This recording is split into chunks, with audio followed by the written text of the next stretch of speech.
Hello students, मैं आदित्य और आप सभी को मेरा YouTube channel Aditya physics classes Basantpur में स्वागत है। आइए आज हम लोग जानते हैं किरण प्रकाशिकी का 12वां भाग। इससे पहले इसकी 11 वीडियो अपलोड किया जा चुका है, जिसका लिंक डिस्क्रिप्शन में दिया गया है। आप चाहे तो वहाँ से इसे देख सकते हैं। तो आइए हम लोग इसे शुरू करते हैं। यदि ये वीडियो आपको अच्छा लगे तो इसे लाइक, सब्सक्राइब और अपने दोस्तों के बीच शेयर जरूर करिएगा।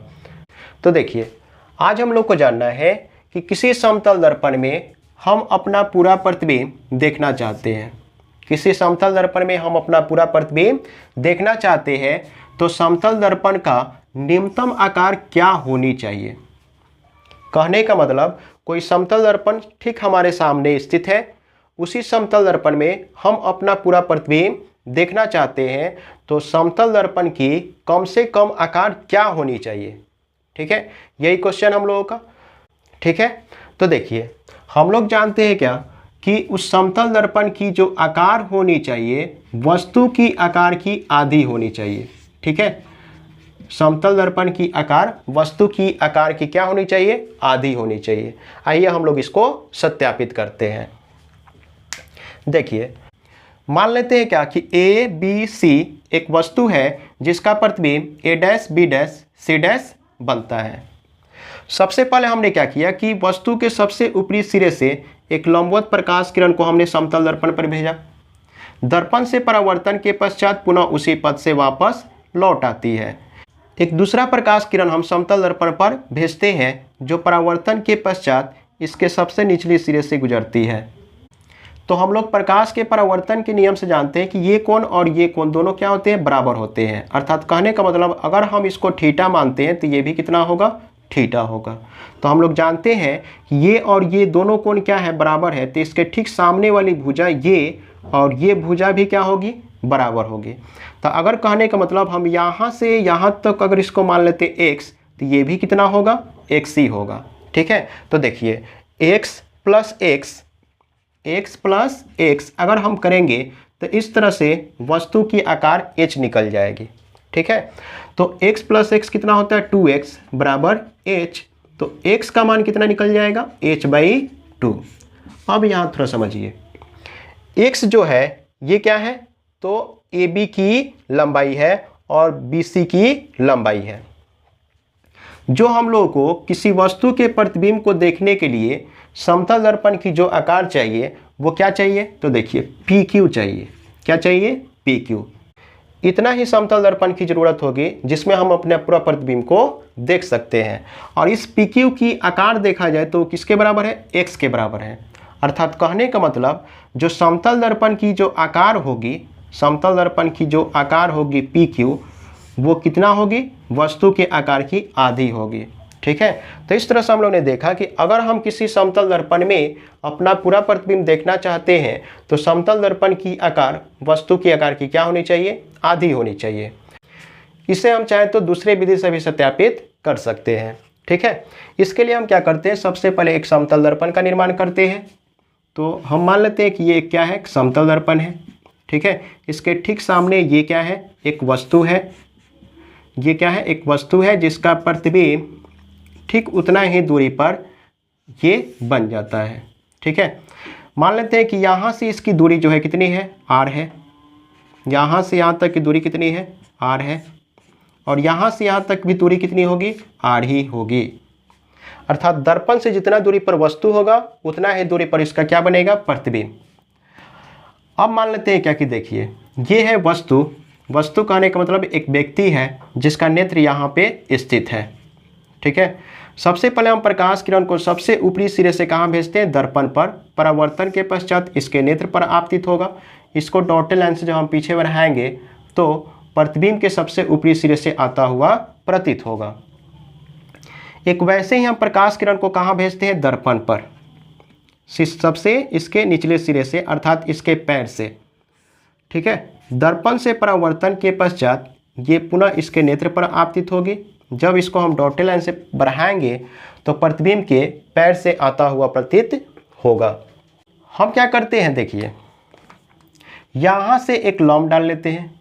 ठीक है, यहाँ से हम एक सीधा क्या करते हैं? एक लंब डाल लेते हैं। ये हमारा क्या है, एक लंब है।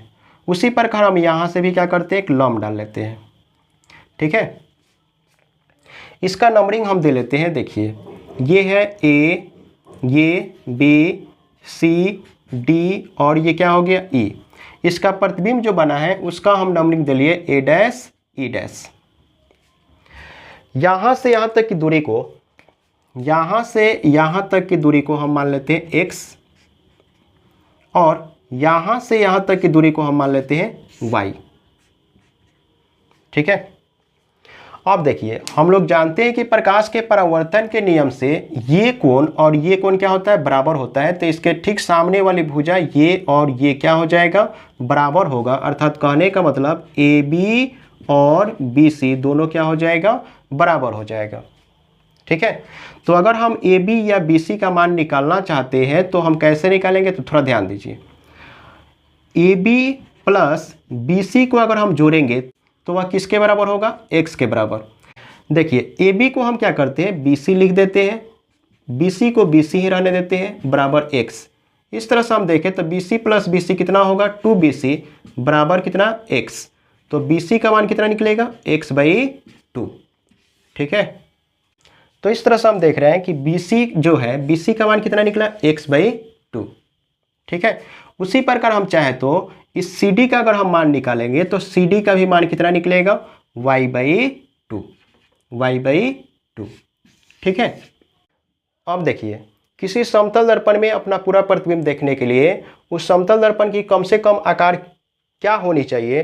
तो देखिए यहाँ से लेकर के यहाँ तक ही क्या चाहिए, हमको दर्पण की ज़रूरत होगी इस वस्तु के प्रतिबिंब को देखने के लिए, क्योंकि सबसे ऊपरी सिरे से आने वाली प्रकाश किरणें इस बिंदु पर आपतित होती है और सबसे निचली सिरे से आने वाली प्रकाश किरणें इस बिंदु पर आपतित होती है। हम क्या करते हैं, इस दर्पण का नंबरिंग दे लेते हैं P, Q, R और S।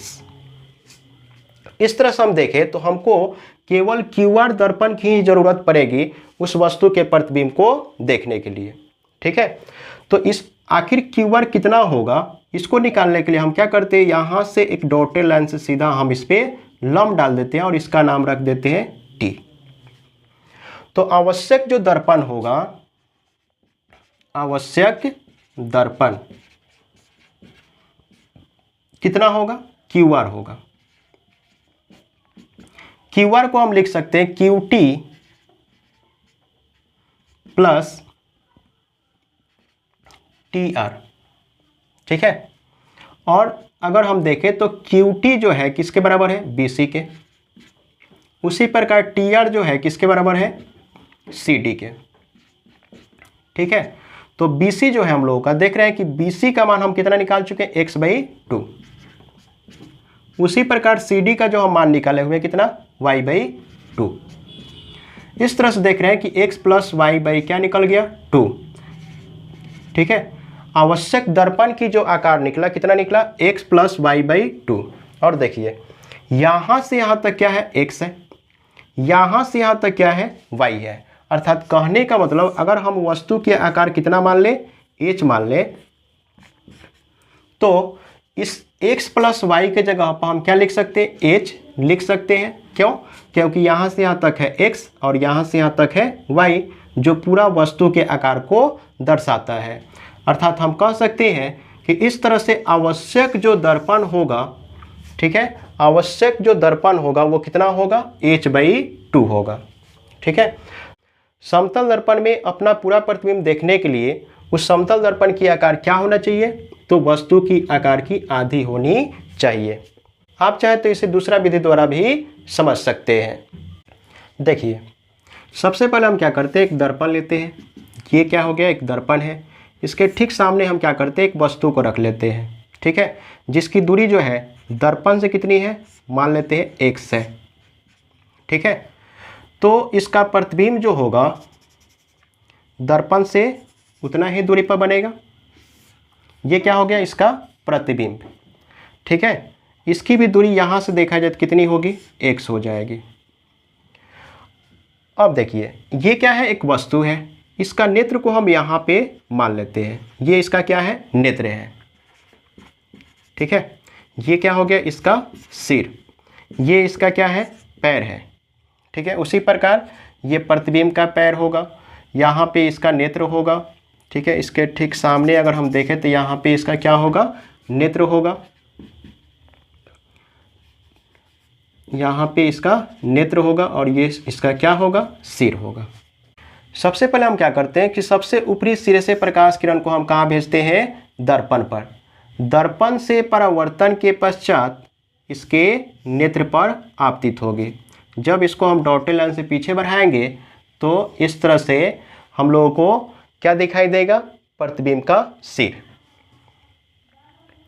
एक दूसरा प्रकाश किरण को हम पैर से भेजते हैं, कहाँ पे, दर्पण पर। दर्पण से परावर्तन के पश्चात ये कहाँ आपतित होगा पुनः, तो ये आपतित हो जाएगा नेत्र पर। जब इसे हम डॉटेड लाइन से पीछे बढ़ाएंगे तो इस तरह से इसका पैर हम लोगों को दिखाई देगा। अब हम क्या करते हैं, देखिए इसका हम नंबरिंग कर लेते हैं। मान लेते हैं क्या कि ये है ए, ये बी और ये क्या है, सी। इसका प्रतिबिंब क्या बनता है, ए डैश, बी डैश और ये सी डैश बनता है। इस दर्पण को हम मान लेते हैं पी, क्यू, आर, एस और ये टी, ठीक है। अब यहाँ ध्यान दीजिए, हम देख रहे हैं क्या कि इस चित्र में एक चित्र हमको ऐसा दिखाई दे रहा है, ठीक है। ये जो चित्र हम देख रहे हैं, इस चित्र को अगर हम देखें तो यहाँ पे दो त्रिभुज बन रहा है, एक छोटा सा त्रिभुज, एक बड़ा सा त्रिभुज, ठीक है। इस चित्र को अगर हम यहाँ पे ड्रॉ कर ले तो इस चित्र में हम देखें तो यहाँ पे ये जो है क्या है, तो ये B, ठीक है, ये है Q, ये R और ये A डैश, B डैश। इस तरह से देख रहे हैं कि एक बड़ा त्रिभुज बन रहा है, एक छोटा त्रिभुज। ये दोनों त्रिभुज, छोटा वाला और बड़ा वाला त्रिभुज क्या हो जाएगा, समरूप होगा, ठीक है। तो ये जब त्रिभुज समरूप होगा तो हम लोग कह सकते हैं क्या कि इसकी भुजाओं का अनुपात क्या होगा, समान होगा। अर्थात हम लोग कह सकते हैं कि त्रिभुज QBR समरूप होगा त्रिभुज किसके, ए डैश बी डैश के। ए डैश बी डैश के क्या होंगे, समरूप होंगे, ठीक है। तो जब ये त्रिभुज समरूप है तो हम लोग जानते हैं कि इसकी भुजाओं का अनुपात क्या होगा, बराबर होगा। अर्थात ए डैश बी डैश बटे क्यू आर, ए डैश बी डैश बटे क्यू आर बराबर होगा बी डैश बटे बी आर के, ठीक है। हमको क्या करना है कि हमको क्यू आर निकालना है। तो क्यू आर निकालने के लिए इसको हम क्या करते हैं, पलट देते हैं। तो इस तरह से देखें तो क्यू आर बटे ए डैश बी डैश बराबर हो जाएगा बी आर बटे बी डैश, ठीक है। क्यू आर को हम यहीं पे छोड़ देते हैं। जब इसको हम इधर लाएंगे तो क्या निकलेगा, तो बी आर बटे बी डैश इंटू ए डैश बी डैश। अब थोड़ा चित्र में ध्यान दीजिए।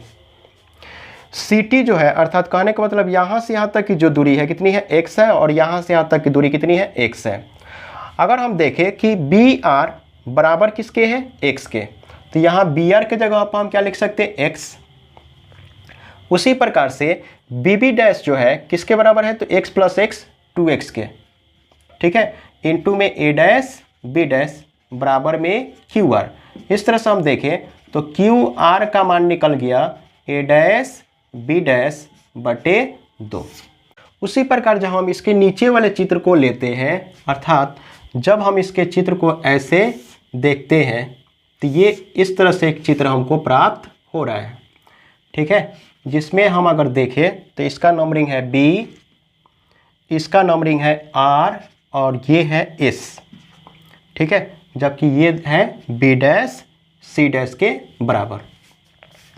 उसी प्रकार हम कह सकते हैं कि ये छोटा त्रिभुज RBS, त्रिभुज RBS, त्रिभुज B dash B C dash के, B dash B C dash के क्या है, B डैश के समरूप है, के समरूप है,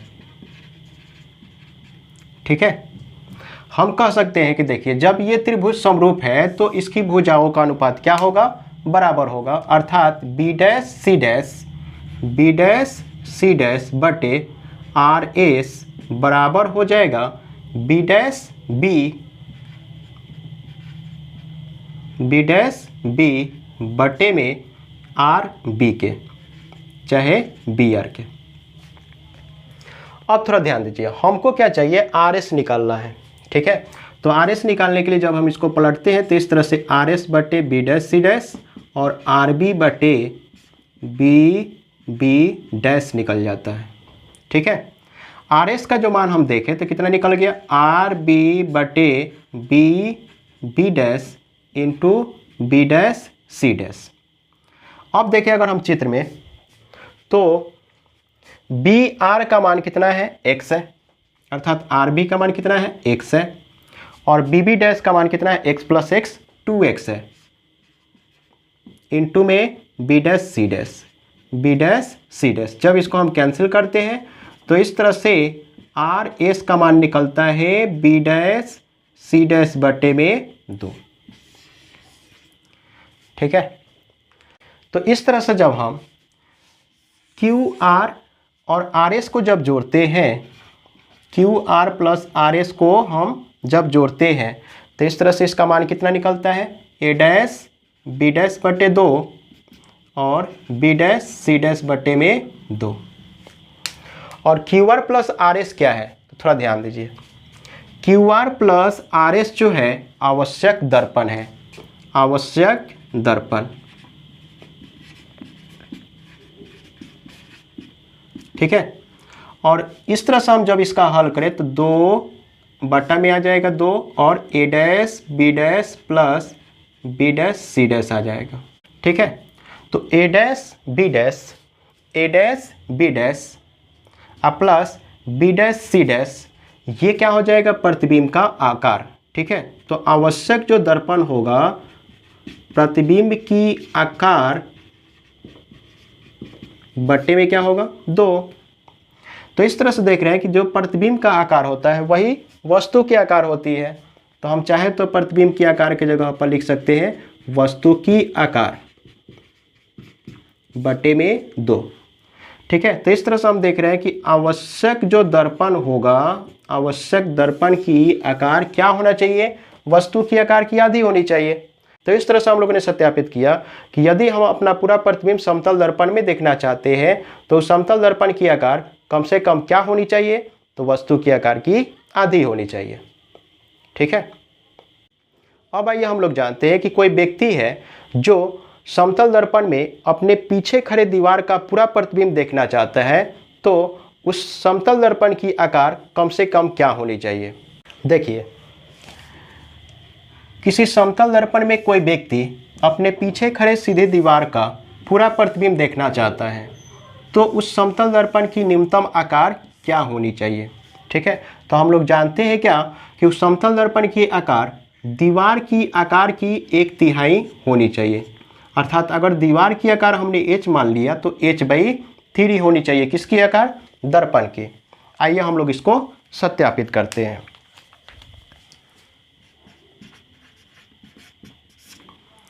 मान लेते हैं एक समतल दर्पण है। ठीक है, और इस समतल दर्पण में एक दीवार जो है, ये हम लोग का क्या हो गया, दीवार। इस दीवार का प्रतिबिंब कोई व्यक्ति है जो इसके बीच में खड़ा है, ये देखना चाहता है, ये क्या हो गया, एक व्यक्ति हो गया। ठीक है, तो इस दीवार का प्रतिबिंब, इसमें दीवार का जो प्रतिबिंब बनेगा ठीक इसके सामने बनेगा। ठीक है, ये दीवार का क्या हो गया, प्रतिबिंब हो गया। तो सबसे पहले हम क्या करते हैं कि देखिए, ये जो है हम लोगों का, ये दीवार का सबसे ऊपरी सिरे है और ये क्या है, तो कोई व्यक्ति है जिसका यहाँ पे नेत्र है। ठीक है, तो सबसे ऊपरी सिरे से हम प्रकाश किरण को दर्पण पर भेजते हैं, दर्पण से परावर्तन के पश्चात इसके नेत्र पर आपतित होती है।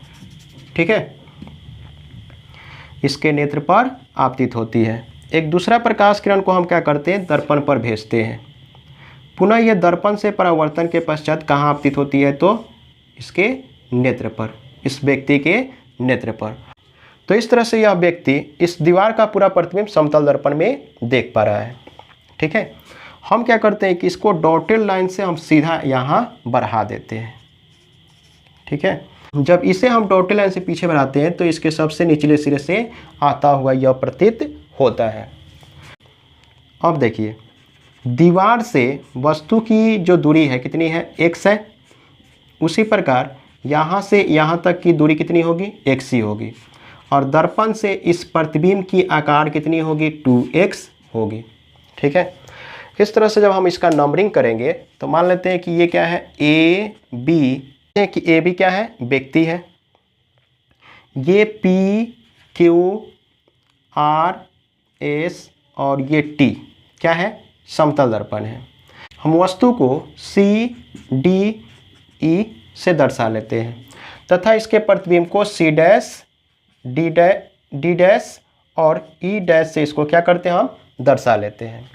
अब हम देख रहे हैं क्या कि यहाँ पे एक जो त्रिभुज बन रहा है, ये वाला, ये बड़ा सा जो त्रिभुज आप देख रहे हैं, ठीक है, इसी त्रिभुज में एक छोटा सा भी त्रिभुज है।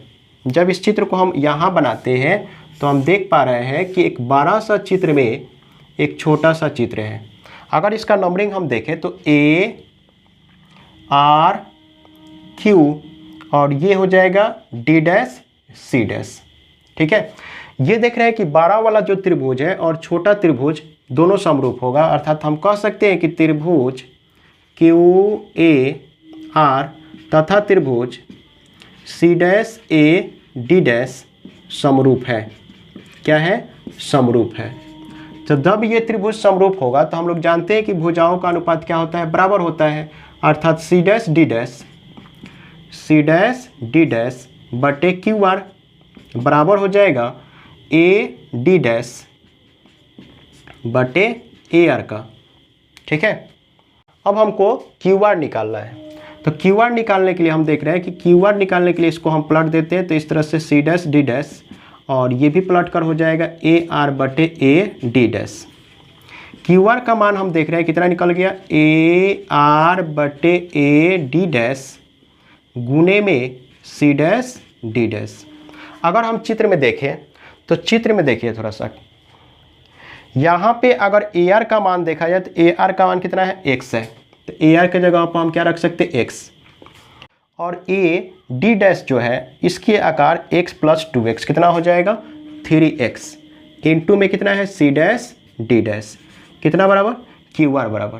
तो इस तरह से QR का मान निकल गया C डैश D डैश बटे में 3। ठीक है, उसी प्रकार हम चाहे तो RS का भी मान निकाल सकते हैं। तो हम लिख सकते हैं उसी प्रकार RS जो होगा कितना होगा, RS जो होगा कितना होगा, तो D डैश E डैश बटे में 3। ठीक है, जब हम QR और RS को जोड़ते हैं तो देखिए QR में RS को जब हम जोड़ेंगे तो QR प्लस RS बराबर में क्या निकलेगा, C डैश D डैश बटे 3 और उसी प्रकार से निकलेगा D डैश E डैश बटे में 3। तो इस तरह से हम देख रहे हैं कि QR प्लस RS है क्या, तो QR प्लस RS जो है ये हम बोल सकते हैं कि ये आवश्यक दर्पण है। ठीक है, इस दीवार का पूरा प्रतिबिंब देखने के लिए जो आवश्यक दर्पण होगा वो कितना होगा, QS। तो इसे हम लिख सकते हैं ये क्या है, आवश्यक दर्पण। आवश्यक दर्पण कितना होगा, तो आवश्यक जो दर्पण होगा वो कितना होगा, C dash D dash plus D dash E dash, ठीक है, बटे में 3। अब देखिए C डैश D डैश और D डैश E डैश ये क्या है, तो दीवार का प्रतिबिंब है। ठीक है, और हम लोग जानते हैं कि जितना बड़ा प्रतिबिंब होता है उतना ही बड़ा वस्तु होता है। तो हम लोग बोल सकते हैं कि जो आवश्यक दर्पण होगा, आवश्यक जो दर्पण होगा वो वस्तु के आकार के 1/3 होनी चाहिए। ठीक है, वस्तु के आकार का क्या होना चाहिए, 1/3 होना चाहिए। तो इस तरह से हम लोग ने जाना कि यदि हम किसी समतल दर्पण में अपने पीछे खड़े सीधी दीवार का पूरा प्रतिबिंब देखना चाहते हैं तो उस दर्पण की जो आकार होनी चाहिए वस्तु के आकार के 1/3 होनी चाहिए। ठीक है, आप चाहे तो इसे नोट कर सकते हैं।